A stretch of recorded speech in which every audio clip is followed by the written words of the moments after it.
8 mai 1945. Enfin, la nuit se déchire. Les peuples fêtent la victoire sur l'Allemagne nazie.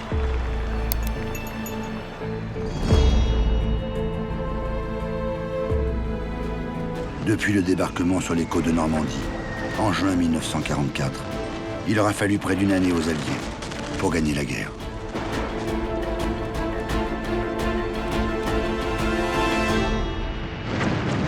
Onze longs mois de combats acharnés et cruels pour planter le drapeau rouge au sommet du Reichstag.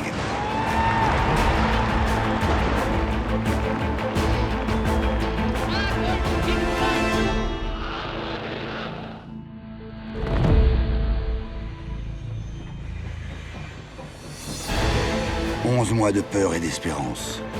11 mois interminables pour abattre un Reich qui s'était promis de durer 1000 ans. Ces 11 mois, les plus meurtriers de la guerre, ont laissé une cicatrice éternelle dans les cœurs et dans l'histoire.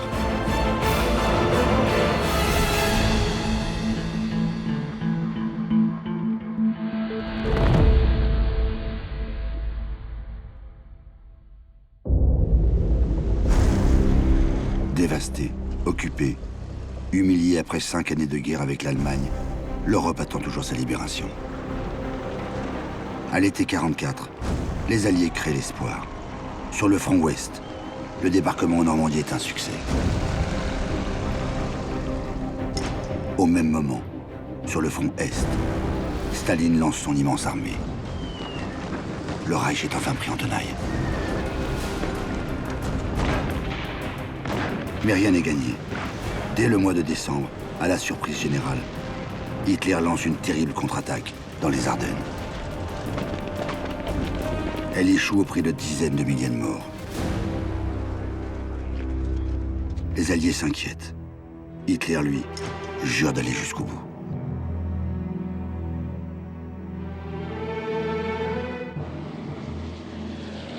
Pour le nouvel an 1945, Hitler déclenche l'opération Vent du Nord.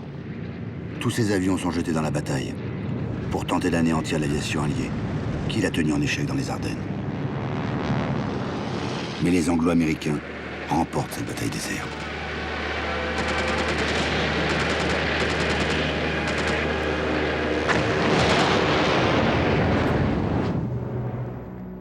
Les Allemands apprennent avec consternation ce nouveau revers. Mais Hitler, dans son exaltation, les convainc encore de résister. Ich erwarte von jedem Deutschen, dass deshalb seine Pflicht bis zum Äußersten erfüllt, dass jedes Opfer, das von ihm gefordert wird und werden muss, auf sich nimmt. Ich erwarte von den Bewohnern der Städte, dass sie die Waffen schmieden für diesen Kampf. Und ich erwarte vom Bauern, dass unter höchstmöglicher eigener Einschränkung das Brot gibt für die Soldaten und Arbeiter dieses Kampfes. Ich erwarte von allen Frauen und Mädchen, dass sie diesen Kampf so wie bisher mit äußerem Fanatismus unterstützen. Une Allemande écrit: pendant les derniers mois de la guerre, je devais lutter contre mes larmes chaque fois que j'entendais la voix d'Hitler à la radio. Nous ne voulions pas reconnaître les signes, toujours plus nets, qui annonçaient la chute prochaine. Notre cœur avait peur de la terrible vérité.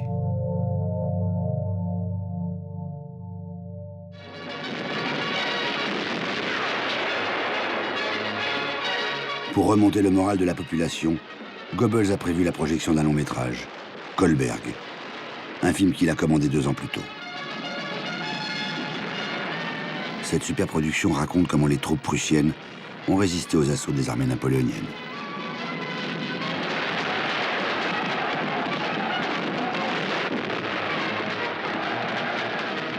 Goebbels note: Kolberg est enfin terminé. Le peuple allemand va bien en avoir besoin.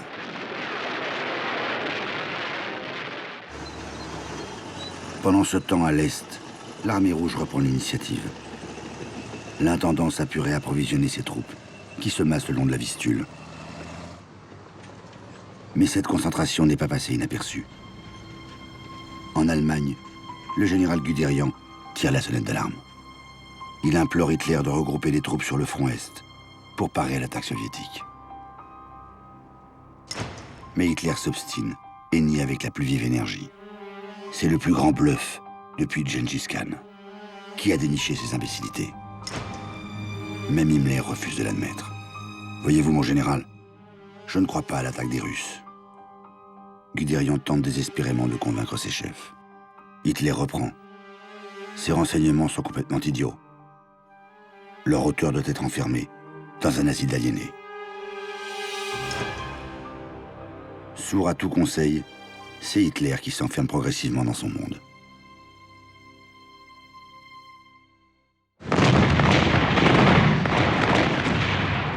Comme Guderian l'avait annoncé, le 12 janvier 1945, Konev d'abord, Zhukov ensuite, lancent leurs armées et traversent la Vistule.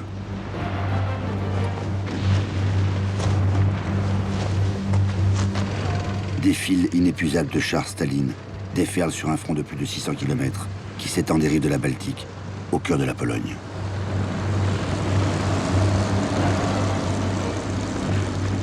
Le rouleau compresseur russe s'est remis en marche. Le canon tonne si fort que même Zhukov doit protéger ses oreilles. Pour Staline, cette offensive est capitale. Dans quelques semaines, il doit rencontrer Churchill et Roosevelt à Yalta. Il ne veut pas que la Pologne lui échappe.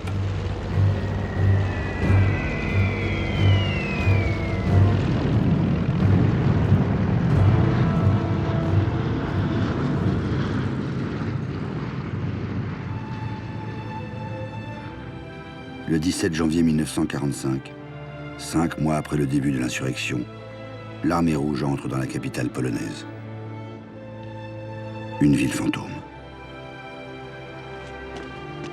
Comme l'avait calculé Staline, nul ne peut contester l'autorité des nouveaux occupants. Les communistes polonais s'installent sans peine au pouvoir.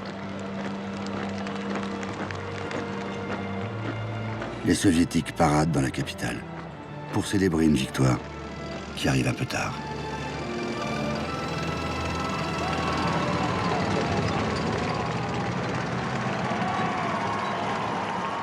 Après avoir libéré la capitale polonaise, les soviétiques découvrent le 27 janvier 1945 le plus grand secret du Reich. Un camp de la taille d'une ville, entouré de barbelés. Auschwitz-Birkenau.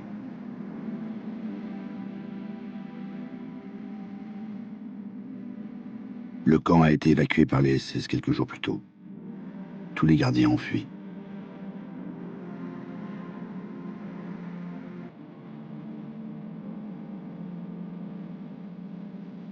Les soviétiques découvrent 7000 déportés, laissés à l'abandon. 7000 survivants pour 1,5 million d'êtres humains assassinés.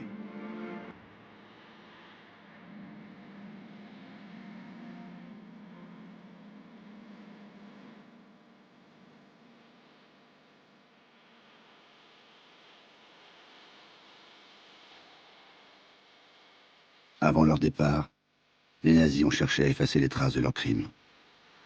Ils ont fait sauter chambres à gaz et fours crématoires. Mais ces usines de mort formaient également le cœur d'un système de pillage. Les soviétiques trouvent des centaines de milliers de vêtements. Des centaines de milliers de chaussures.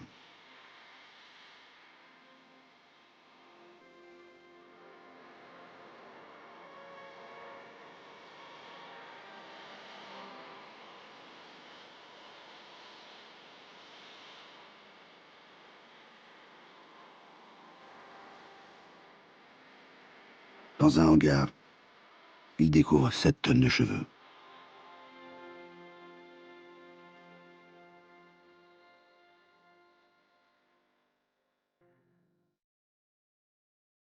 Les déportés ne se réjouissent pas assez pour la caméra. Les soviétiques décident de rejouer la scène de la libération du camp, quelques jours plus tard, en mobilisant des déportés remis sur pied et des habitants des environs.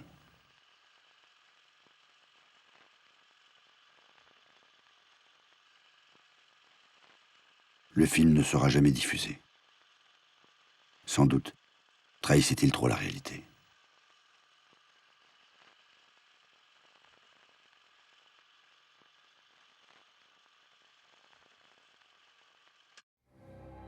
Dans tout le Reich, il reste en janvier 1945 une centaine de camps encore actifs. Même dans sa chute, la destruction des Juifs d'Europe reste pour les nazis un objectif primordial. Pour les Alliés, la libération de ces centres de mise à mort n'est pas prioritaire, d'autant que les récits que transmettent les journalistes sont si ahurissants que les Occidentaux refusent de les croire. Lorsque le reporter britannique Alexander Werth découvre en juillet 1944 les camps de Majdanek et de Treblinka, il écrit aussitôt un article sur le fonctionnement de ces usines de mort, le tri, les chambres à gaz, les fours crématoires, les ossements broyés qui servent d'engrais pour le champ de choux mitoyen. Mais la BBC ne diffuse pas son reportage. Et le New York Herald Tribune écrit « Mieux vaudrait attendre confirmation des horreurs qu'on nous apprend de Lublin. En dépit de tout ce que nous savons de la sauvagerie des nazis, ces faits apparaissent impensables. »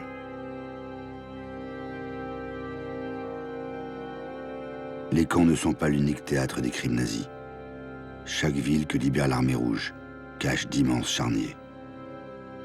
Dans le sous-sol de ce bâtiment, un laboratoire abrité de pseudo-expériences médicales. Pour les nazis, les Juifs, les Polonais, les Slaves ne sont que des engrais, des esclaves ou des cobayes.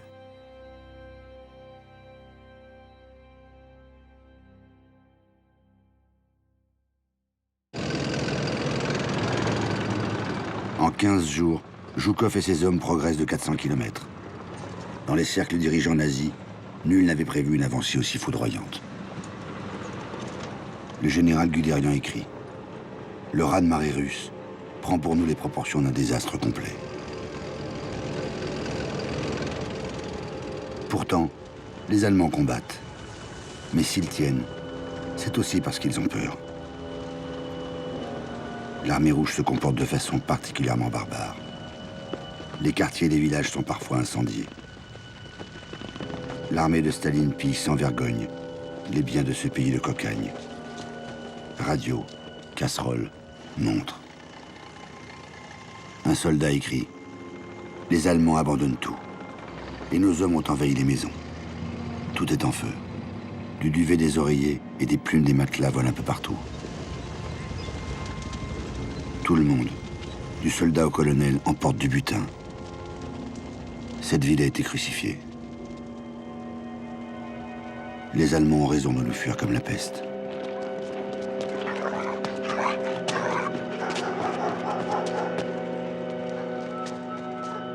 Quiconque passe pour un nazi peut être abattu. Près de 100 000 Allemands sont sommairement exécutés.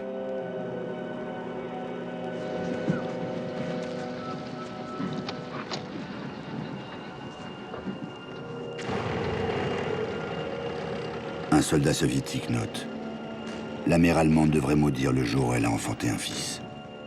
Aux Allemandes de voir maintenant les horreurs de la guerre. Qu'elles fassent l'expérience de ce qu'elles ont voulu pour les autres. »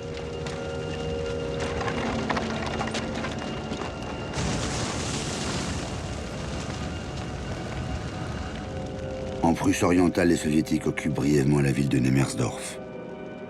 Les habitants sont massacrés. Une orgie de violence se déchaîne. Plusieurs femmes auraient été crucifiées nues sur les portes de leur grange.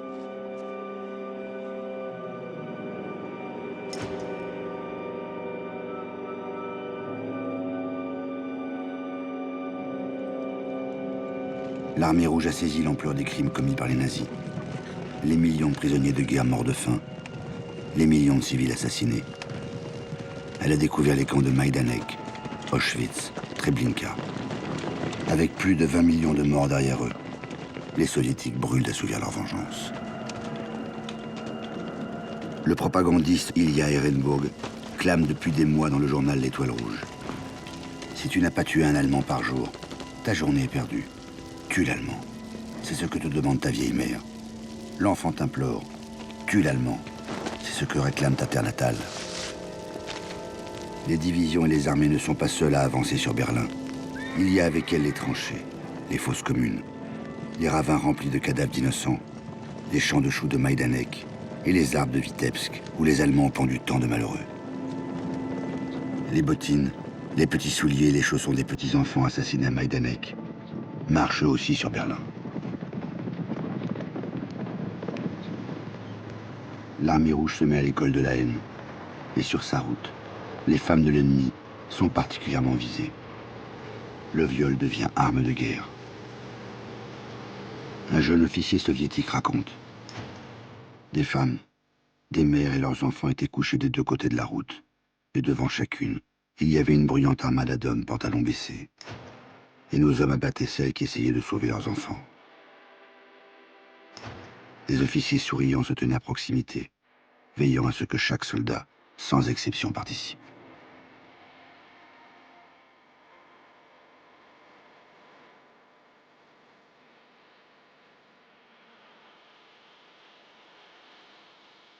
Staline en personne couvre ses crimes. Il déclare « Imaginez un homme qui s'est battu de Stalingrad à Belgrade, qui a vu sa terre dévastée sur des milliers de kilomètres. Après tout, qu'y a-t-il de mal à ce qu'il prenne un peu de bon temps avec des femmes, après toutes les horreurs qu'il a subies ?» Vassili Grossman décrit la terreur dans les yeux des femmes et des jeunes filles. Il se passe des choses horribles avec les Allemandes. Sur l'ensemble du territoire allemand, près de 2 millions de femmes auraient été violées. Épouses et filles de communistes incluses.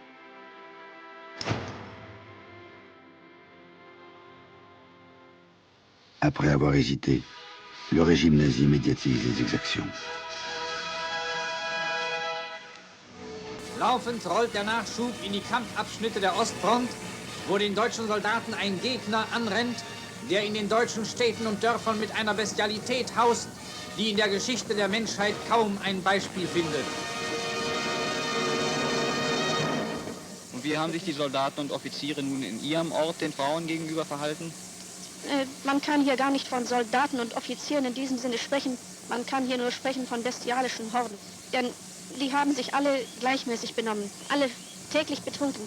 Sie haben also alle Frauen vergewaltigt, von Jugendlichen angefangen von 13 Jahren bis zu Frauen von 68 Jahren. Es ist in meiner Gegenwart eine 68-jährige Frau vergewaltigt worden in allergemeinster Weise. Und diese Volksgenossinnen hier auch, ja? Ja, sogar meine Mutter von 60 Jahren haben sie nicht geschont, sondern haben sie auch bestialisch vergewaltigt.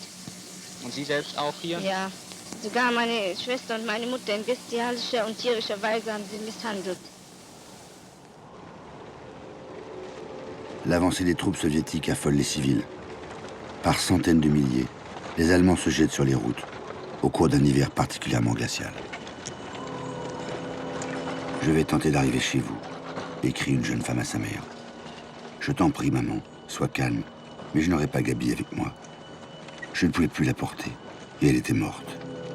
Alors je l'ai bien enveloppée, et je l'ai ensevelie profondément dans la neige. Gabi n'y est pas seule.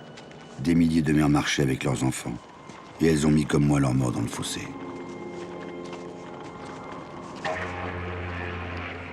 Pour fuir, des milliers d'hommes et de femmes paniqués prennent d'assaut les gares et les ports. En janvier 1945, près de 7000 fuyards se tassent sur le Wilhelm Gustloff. Il est coulé par un sous-marin soviétique. Plus de 5000 personnes disparaissent dans les flots, 3 fois plus que le Titanic.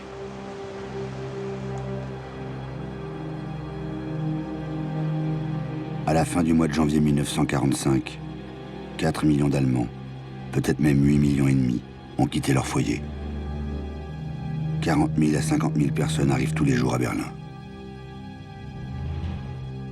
Alors que les réfugiés encombrent les routes d'Allemagne, les troupes soviétiques, parties de la Vistule, s'arrêtent à environ 80 km de Berlin, sur le fleuve Auder. L'offensive de Zhukov a réussi. Les Allemands ont perdu 450 000 hommes.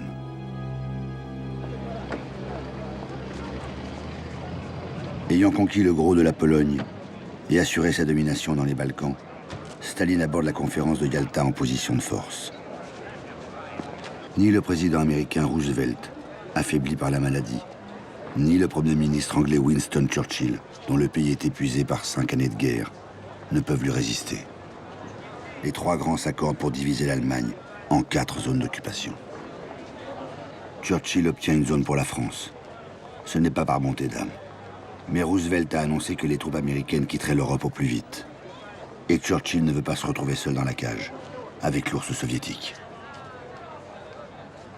La Pologne est froidement attribuée aux communistes. Staline promet vaguement d'y organiser des élections libres.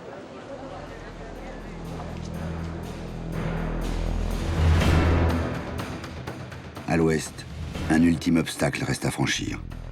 La dernière barrière naturelle de l'Allemagne, le Rhin. Tous les ponts ont été dynamités par les Allemands. Le général anglais Montgomery, toujours aussi pressé, espérait franchir le fleuve en premier. Mais les Américains lui grillent la politesse.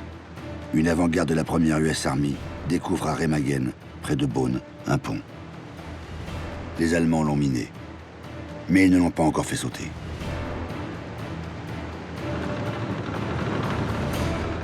Les Américains établissent aussitôt une tête de pont sur la rive orientale du fleuve.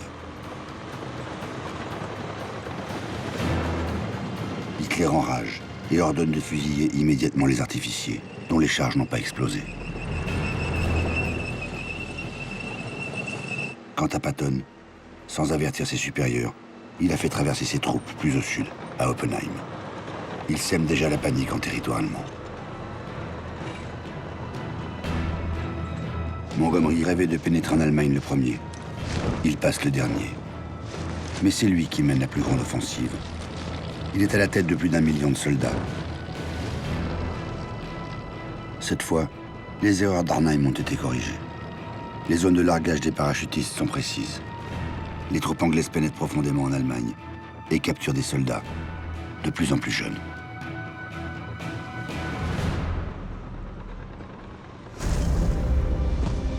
Les Français aussi veulent participer à la Lalie. De Gaulle sait que la place de la France dans le camp des vainqueurs dépend de sa participation à l'effort de guerre allié. Il convoque Delattre, patron de la première armée. Il faut que vous passiez le Rhin, même si les Américains ne s'y prêtent pas, et dussiez vous passer sur des barques. Il y a là une question du plus haut intérêt national. Delattre s'exécute. Les Français passent. Ils combattront sur le sol allemand, aux côtés des Américains.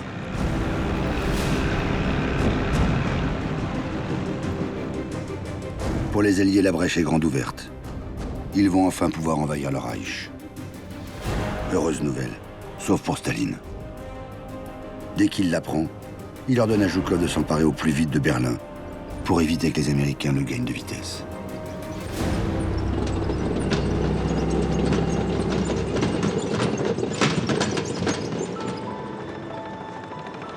Car une fois le Rhin franchi, la résistance allemande faiblit.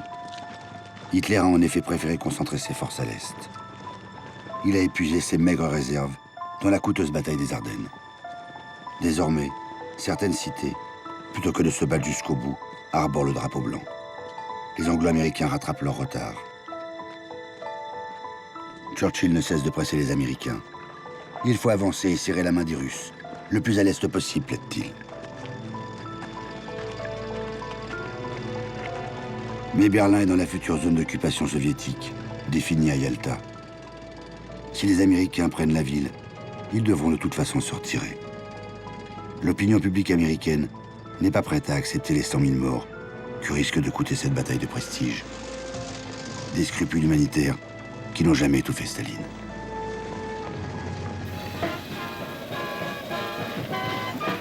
Ike décide donc de ne pas se lancer à l'assaut de Berlin. Ses troupes peuvent même s'offrir une pause à la Texane.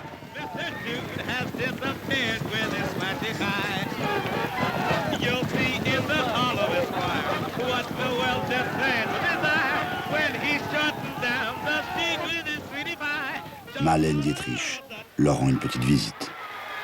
Hello, boys. I want to say that sharing this entertainment with you today is to me more important than doing the entertaining. I'm certain that we can look forward to a speedy victory. Goodbye. Good luck. Godspeed. Mais les armées de Ike ne restent pas l'arme au pied. Pour abattre au plus vite l'Allemagne nazie, tout en évitant de trop lourdes pertes dans leurs rangs, Américains et Britanniques conduisent une impitoyable guerre aérienne. Ils pilonnent sans relâche les installations industrielles allemandes et n'hésitent pas à anéantir des villes bondées de civils.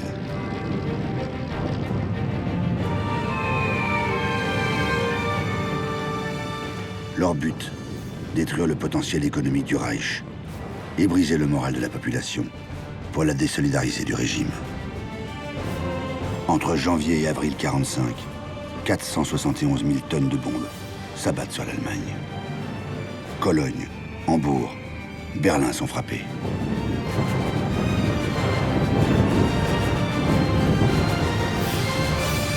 Well, men, now that we've been the first ones to Berlin, how would you like to go back again?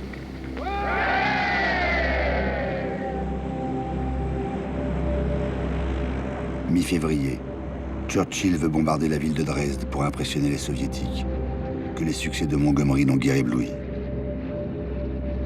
Un déluge de feu s'abat sur la cité.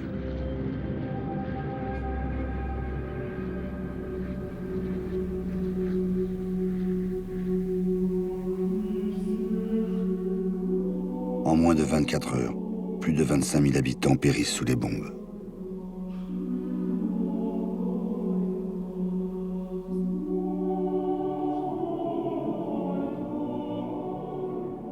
Ville sans intérêt stratégique, rien ne justifie a priori que les Alliés s'acharnent sur cette cité.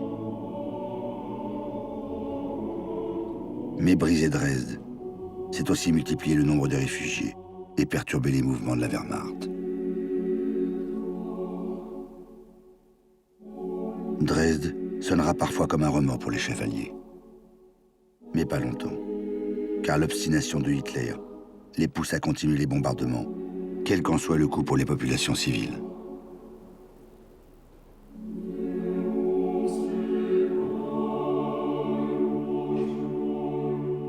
Fin mars 1945, le Reich sombre dans le chaos. L'issue de la guerre ne fait plus aucun doute. Un officier allemand note dans son journal « Nous arrivons au bout. Nos dirigeants envisagent-ils peut-être une issue? La mort de nos soldats, la destruction de nos villes et villages ont-ils encore un sens maintenant ?» Un autre écrit « N'y a-t-il donc personne là-bas pour maîtriser le fou et réclamer un arrêt? Sont-ils encore des généraux? Non, ce sont des merdeux, des poules mouillées. Ce sont des lâches. » Mais ces mots de révolte restent confinés dans des journaux intimes. Après avoir écrit ces lignes, ces jeunes soldats retournent au combat.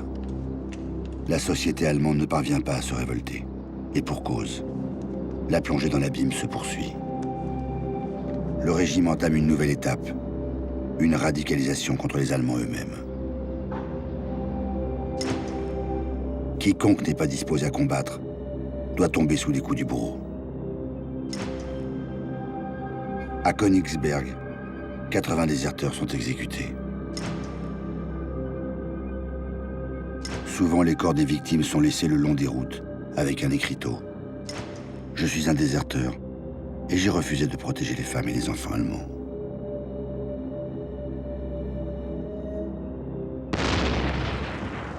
Les villages arborant des drapeaux blancs sont menacés de destruction. Mais cette radicalisation frappe encore plus durement les déportés. La progression des armées anglo-américaines à l'ouest et soviétiques à l'est pousse Himmler à fermer les camps et à précipiter les déportés dans d'abominables marges de la mort. Les camps sont évacués sans aucune logique. Les nazis n'ont plus le temps de gazer, alors ils exterminent par le froid et la faim. Ceux qui ralentissent la marche sont assassinés d'une balle dans la tête. Quand les Alliés libèrent les camps, ils les trouvent le plus souvent presque vides. Les Allemands y ont laissé agoniser, les déportés jugés trop faibles pour être évacués.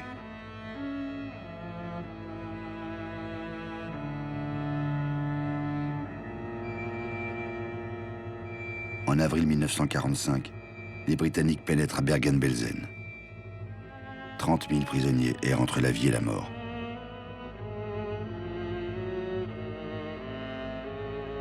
Éparpillés, 10 000 cadavres se décomposent.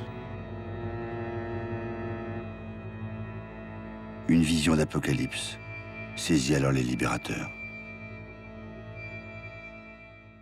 Les soldats anglais doivent utiliser des bulldozers pour déplacer les milliers de cadavres et éviter les épidémies.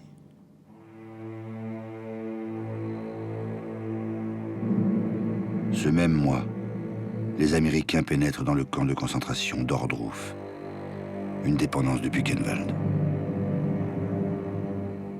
Eisenhower est bouleversé. « De ma vie, je n'ai jamais connu un choc pareil », confie-t-il.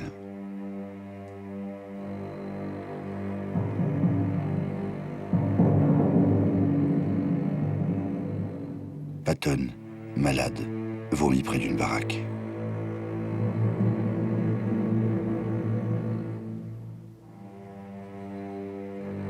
Eisenhower ordonne à la population de la ville voisine de visiter le camp. Devant un four crématoire, où l'on brûlait 200 corps par jour, des femmes s'évanouissent. Qu'importe, les officiers exigent que les Allemands affrontent les horreurs qu'ils ont laissé perpétrer.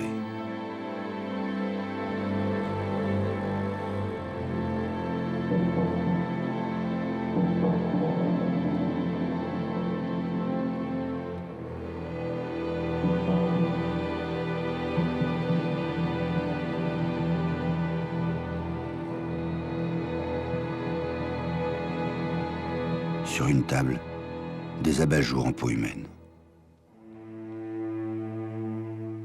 Des peaux tatouées que collectionnait une responsable du camp et des têtes rétrécies. Les trophées de la barbarie nazie.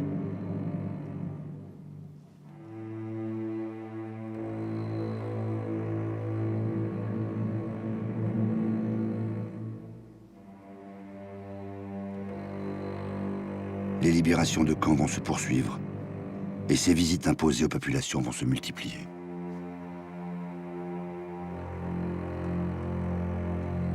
Eisenhower déclare : « On nous dit que le soldat américain ne sait pas pourquoi il se bat. Maintenant au moins, il saura contre qui il se bat. » La découverte de l'enfer concentrationnaire est un choc pour les Alliés et pour le monde.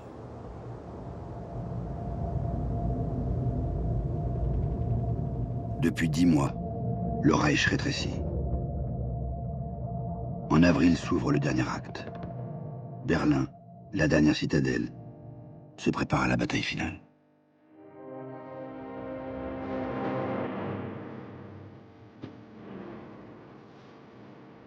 Ce 12 avril 1945, l'orchestre philharmonique de Berlin joue le crépuscule des dieux.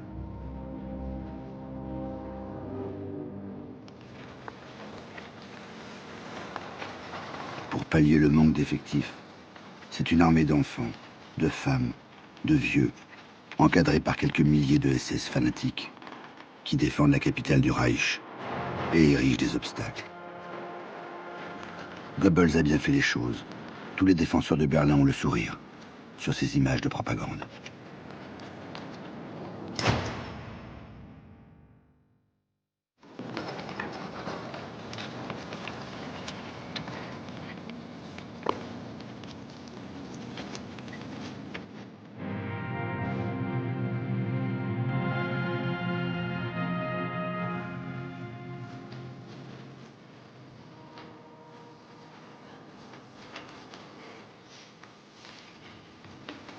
Pour tendre les embuscades, chaque Allemand a été équipé d'un fusil ou d'un Panzerfaust, une arme anti-char. Les usines en ont fabriqué plus de 3 millions ces derniers mois. Dans les rues de Berlin, on suit des cours de formation accélérés.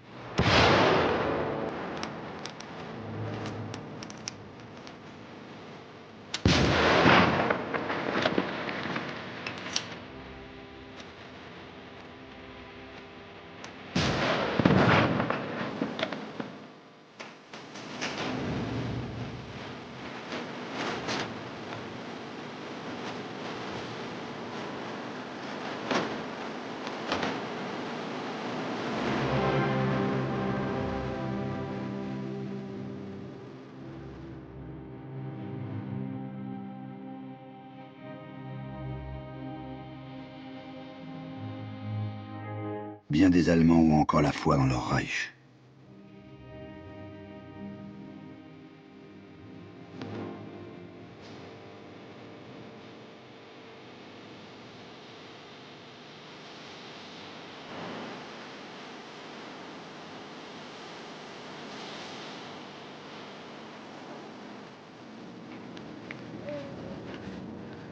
Un jeune soldat écrit à ses parents.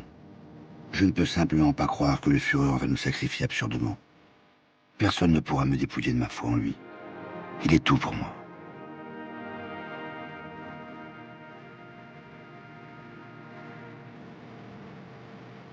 Certains officiers confisquent les mouchoirs blancs pour éviter la reddition de ces derniers défenseurs.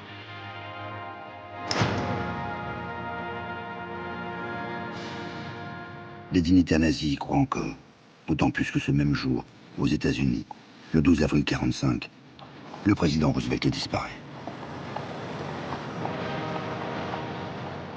Hitler exulte.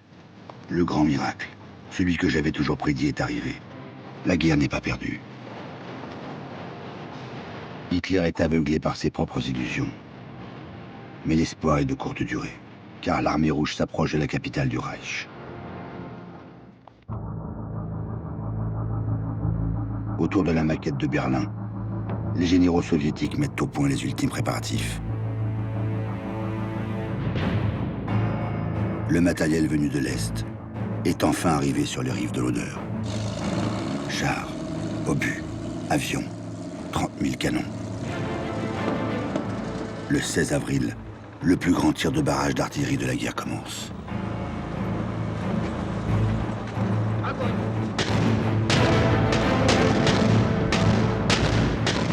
« 1 236 000 obus sont tirés. «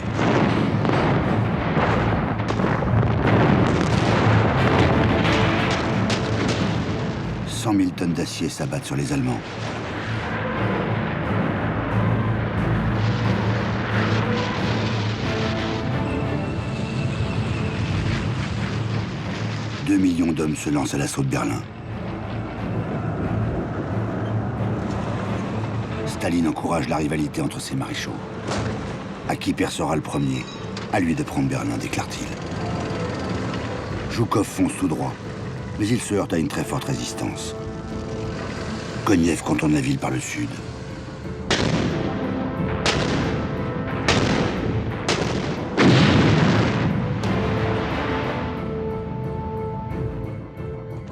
Les 196 divisions soviétiques attaquent de tous les côtés.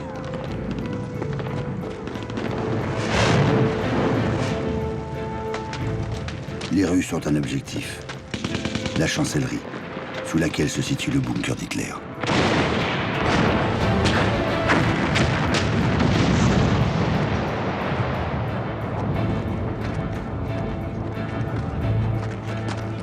Zhukov avance, mais pour un Allemand tué, 3 Russes tombent. Staline tient un encerclement total de Berlin pour éviter que les Anglo-Américains, servis par un soudain effondrement allemand, n'entrent les premiers dans la capitale. À Berlin, c'est la terre qui tremble.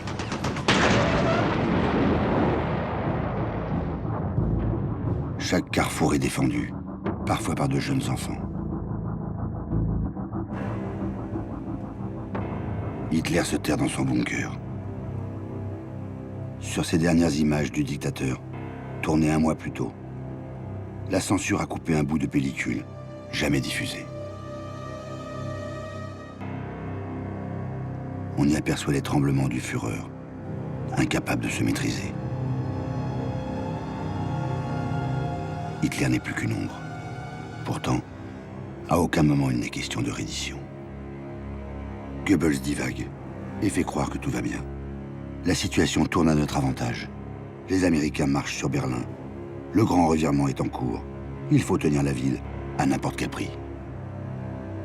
Encore un mensonge du ministre de la Propagande, dont c'est après tout le métier. À 110 km de là, le 25 avril à Torgau, le jour tant attendu arrive enfin. Le Reich est coupé en deux. Les armées soviétiques et américaines opèrent leur jonction. Si aux yeux des dirigeants, l'heure est à la méfiance, pour les soldats, l'heure est à la liesse. Même si certains soldats soviétiques évitent une fraternisation qui pourrait les expédier au goulag.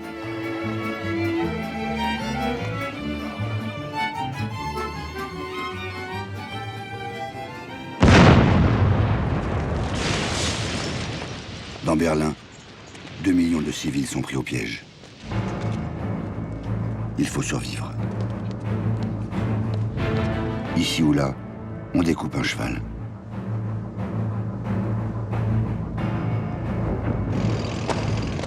Aussi forte soit la puissance de feu soviétique, même dans la guerre mécanique, c'est le fantassin qui doit finir le travail.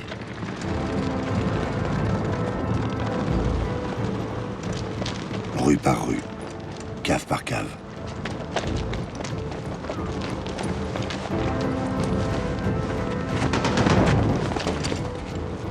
Dans ces derniers jours, la motivation des Allemands change. Ils ne combattent plus pour leur grand Reich, pour leur fureur ou pour le national-socialisme, mais pour sauver leur peau.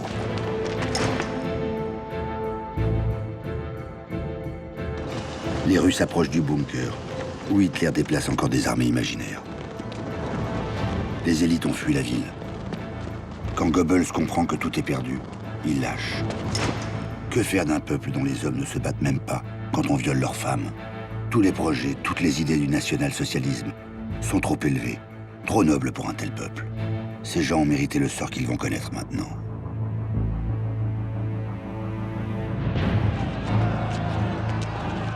Au même moment en Italie, le 28 avril, Mussolini s'est fait capturer alors qu'il tentait de s'échapper.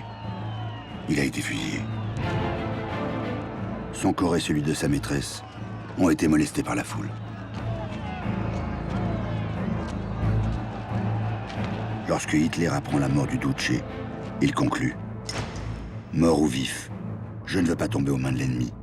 Après ma mort, mon corps sera brûlé et personne ne pourra le découvrir. Enfoui dans son bunker, le 30 avril, Hitler se suicide avec sa femme Eva Braun.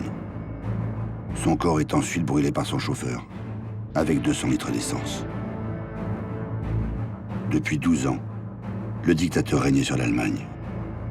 Il rêvait d'un Reich millénaire. Ce mirage s'effondre dans les ruines de sa capitale. Ultime mensonge. La radio clame que Hitler est mort à la tête des défenseurs héroïques de Berlin.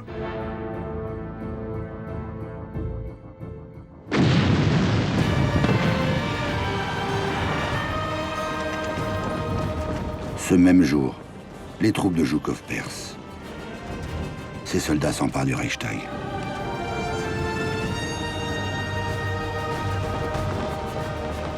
Vassili Grossman écrit: j'avais envie de crier, d'appeler tous les frères combattants qui gisent dans la terre russe, ukrainienne, biélorusse et polonaise, qui dorment du sommeil éternel au champ d'honneur. Camarades, vous nous entendez? Nous y sommes.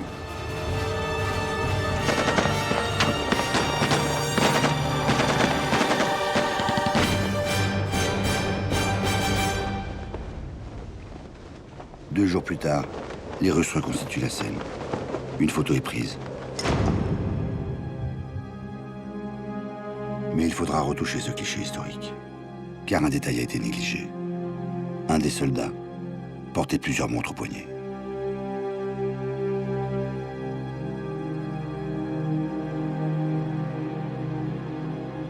Où est Hitler? Cette question hante les Russes. Les soldats soviétiques ne découvrent qu'un sosie, devant lequel ils se photographient.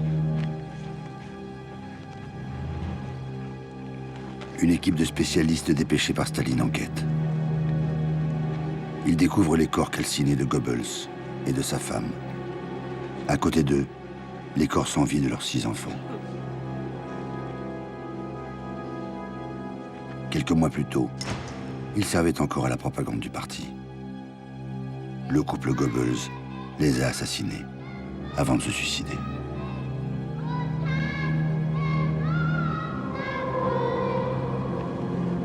Les restes de la dépouille d'Hitler sont finalement découverts dans un trou d'obus.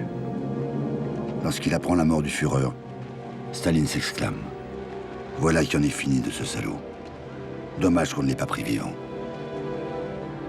Les ossements sont secrètement convoyés en Russie. Même Zhukov, qui savoure sa victoire et s'offre une visite dans l'antre de la bête, ignore tout de cet épilogue.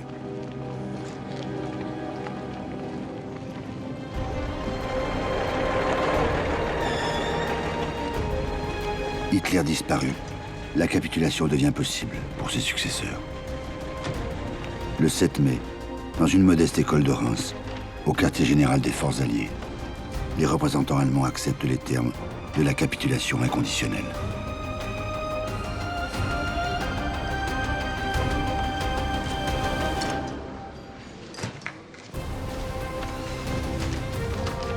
Après la signature, le général Jodl, qui ne manque pas de culot, se lève et déclare « L'armée allemande est désormais entre les mains alliées.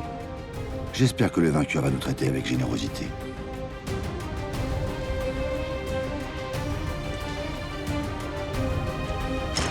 Avec les stylos de la capitulation, Ike fait le V de la victoire.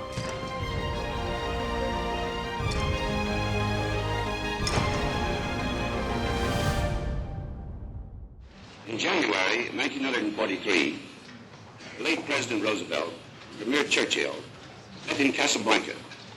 There they pronounced the formula of unconditional surrender for the Axis power.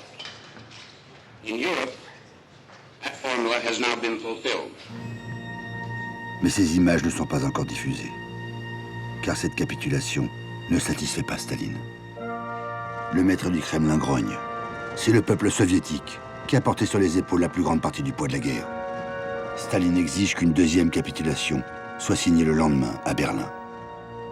Le 8 mai, les délégations américaines, françaises, allemandes et britanniques traversent une ville défigurée.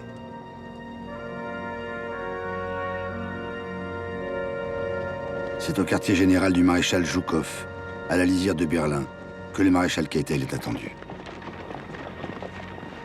À son entrée, personne ne répond à son salut.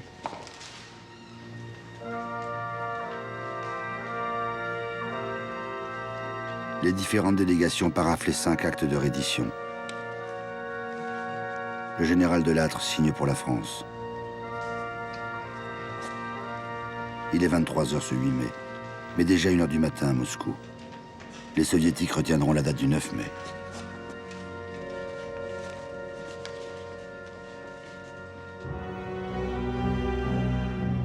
Mais la capitulation n'interrompt pas la tragédie.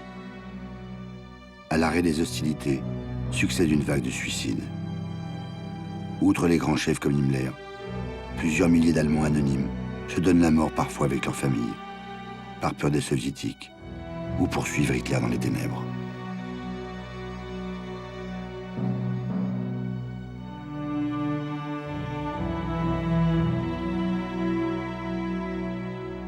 Hitler, en 1935, avait promis aux Allemands « Donnez-moi 10 ans et vous ne reconnaîtrez pas l'Allemagne ». Il aura tenu parole.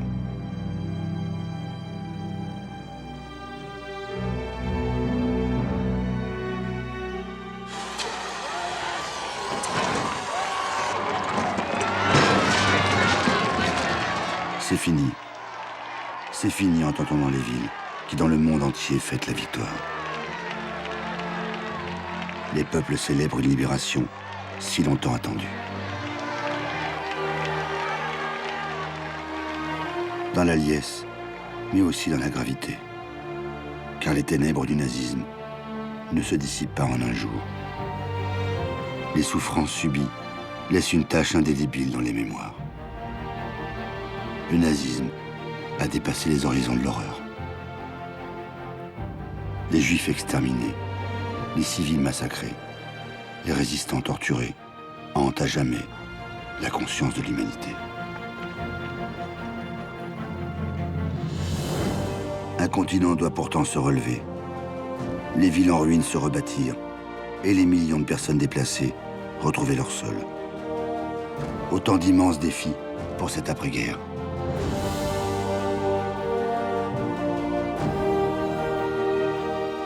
De ce chaos semé par l'ordre brun va cependant naître une ère nouvelle.